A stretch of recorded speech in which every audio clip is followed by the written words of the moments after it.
Colleagues, I want to start by thanking Senator Lafreda for launching this inquiry that I'm speaking to on the contribution of immigrants to Canada, and also want to thank him for chairing the Senate Immigration Working Group that we have here in this chamber. Some 95% of Canadians trace their heritage to immigrants or are immigrants themselves. To keep this discussion contemporary, I will focus primarily on Canadians who are themselves immigrants, having arrived here in their own lifetimes. I will highlight the role of a few individuals and then make some observations about a group of immigrants, people who work in the healthcare and senior care industries. Tout d'abord, Joshua Bengio est un informaticien reconnu comme... Joshua Bengio is a computer scientist known as one of the three godfathers of AI. Professor Bengio was born in France, and his family immigrated to Montreal in the 1960s.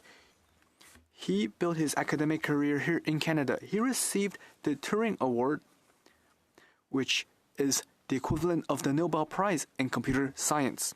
He is also a member of the Order of Canada. I had the pleasure of giving him his King Charles III medal last year here in the House. He founded MILA, the Quebec Institute for AI, an AI research center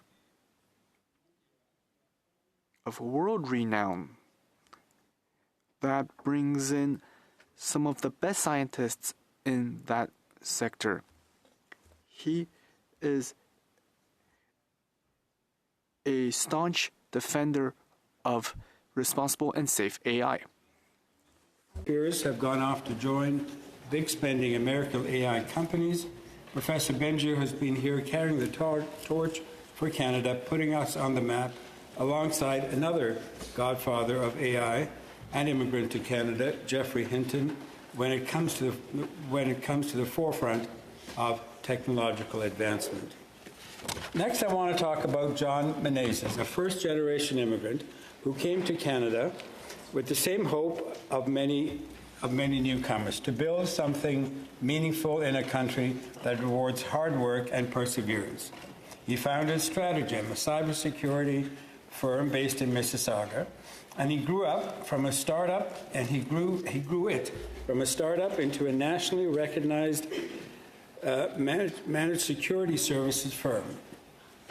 Over the years, the company has employed dozens of highly skilled Canadian professionals and helped protect critical infrastructure, hospitals, enterprises, and public sector organizations across the country from cyber threats.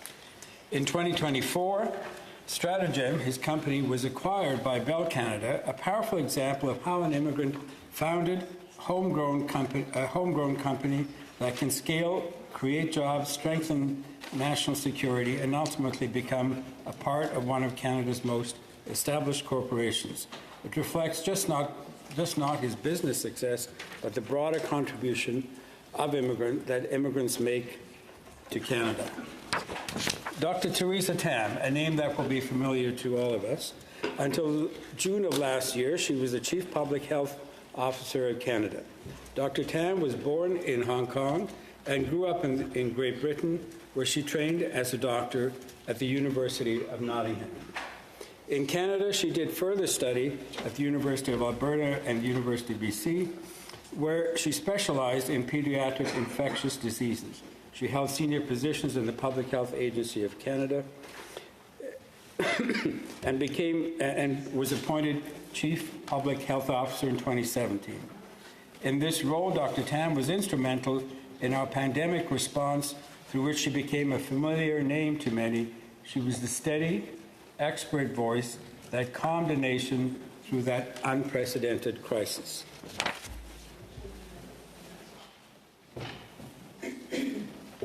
Colleagues, I want to tell you about a hardworking, middle-class family here in Ottawa, a story that is so illustrative and exemplifies the role that many immigrants to Canada make. Masuda and Feroz Anwar came to Canada from Bangladesh in the early 1970s. Masuda has spent many years as a public servant at CEDA and then Global Affairs. Feroz built a trendy and popular Zuni Grill in the south end of Ottawa, a restaurant where the whole family worked to make it successful and popular. Their son Tarek is an IT specialist who is also known in the local Ottawa music scene. Their daughter, as friends will tell you, is passionate about Senators. First, the hockey team, about which she has loud and strong opinions. And second, the Senate, which she's professional and shares no opinions. She is today one of the most senior public servants in Ottawa.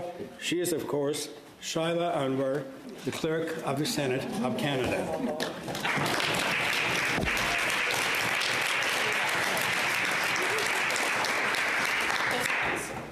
My last example is to talk about Canadians who work in the healthcare industry, and it is an observation based on my personal experience.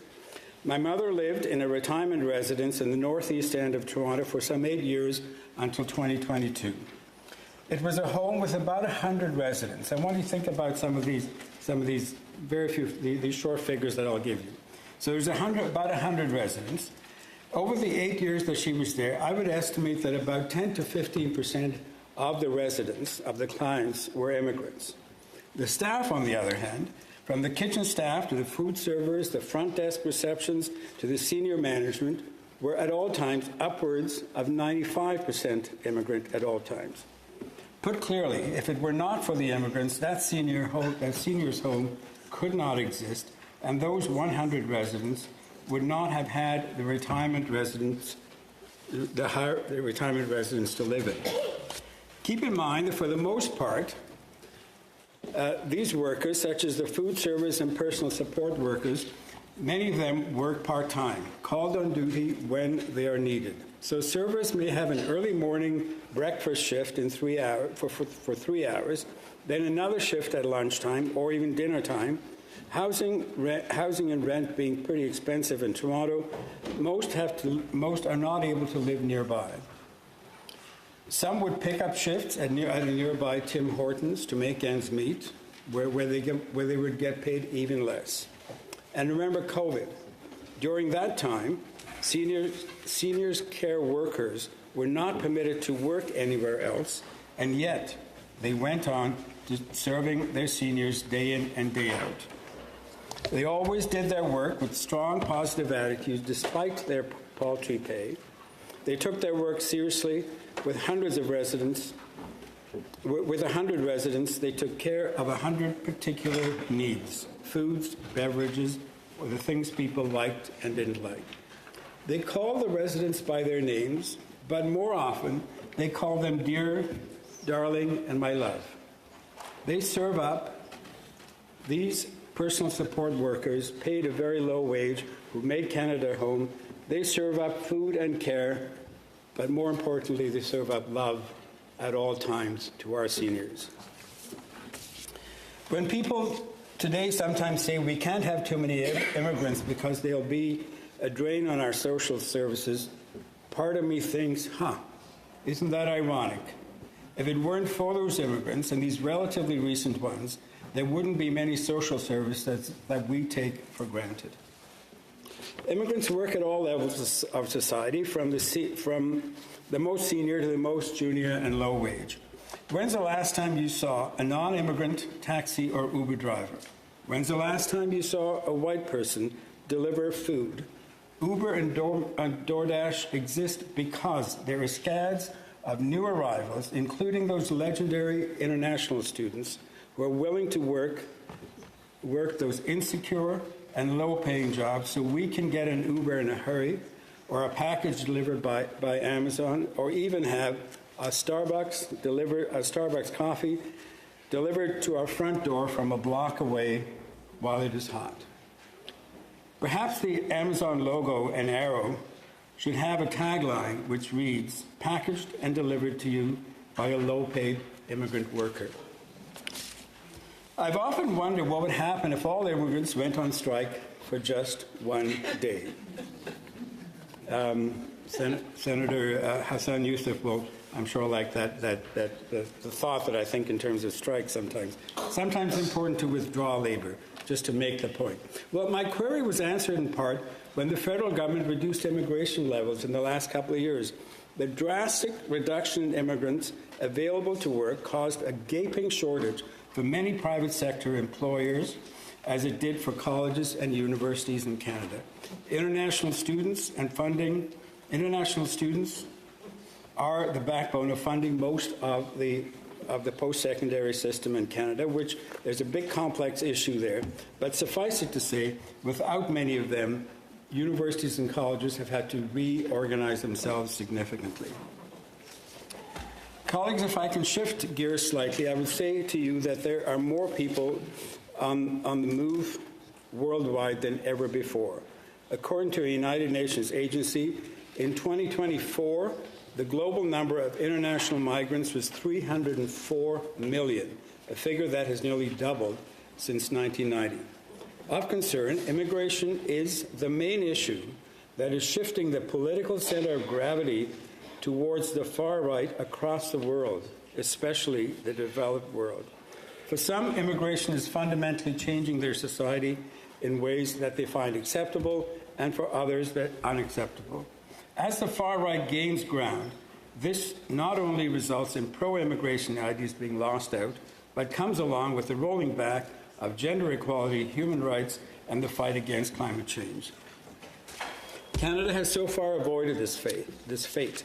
It has been a bastion of stability compared to the politics of many peers. But we should not consider ourselves immune from the trends. While some of the measures we considered in Bill C-12 tighten immigration and refugee laws, we cannot see that. That is part of the context, and sometimes difficult decisions are made. Colleagues, I want to focus on a couple of things before I end. Immigration is a net benefit to society, and it will continue to be so. We will continue to welcome immigrants. If we want to continue to enjoy those benefits, we need to make sure that they thrive as a society by removing the barriers that the immigrants face to making their full contribution to Canada. But we must be conscious of the need to maintain immigration at reasonable levels so as to not upset what has been a fragile consensus for many, many years. As an aside, I will just say for the record that I never have been in favor of the proposal of the Century Initiative, an organization that has proposed a population of 100 million Canadians by the end of this century. Dear colleagues, next time that you take a French class, your teacher is probably going to be someone from Haiti, from Djibouti, from Lebanon, from France, or from Morocco. Some may fear that immigrants only speak one of the two official languages, if not any, and some see them as a threat to bilingualism. But my personal experience throughout the years have shown me that in reality, immigrants are one of the pillars of the promotion of bilingualism. And without French teachers that come from immigration, our efforts to promote bilingualism will be threatened. In English. The next time you go for French training, I say to my Anglophone colleagues, the teacher will likely be an immigrant from Haiti, from Djibouti, or Lebanon, or France, or Morocco. While some may be concerned that immigrants speak only one or neither of the official language upon arrival and are therefore a threat to bilingualism, my experience over the years of studying French is that immigrants are in fact the backbone of advancing bilingualism in Canada. Without immigrant French teachers, our advancement of bilingualism would be in serious trouble. The next time you arrive somewhere late at night, chances are your taxi driver will be an immigrant. When you check into a hotel past midnight, the reception may well be an immigrant. The next time you call for food delivery at home, the deliverer will be an immigrant. The next time you go for an X-ray, The lab technician will likely be an immigrant. The next time you go to the drugstore to pick up your prescribed medicine, the pharmacist or maybe the pharmacy owner will likely be immigrants. These are the platoons of immigrants spread across this country, advancing the cause of a strong Canada that has the range of economic and social services that we thrive with and make our daily lives better. Senator Cardozo, you're done.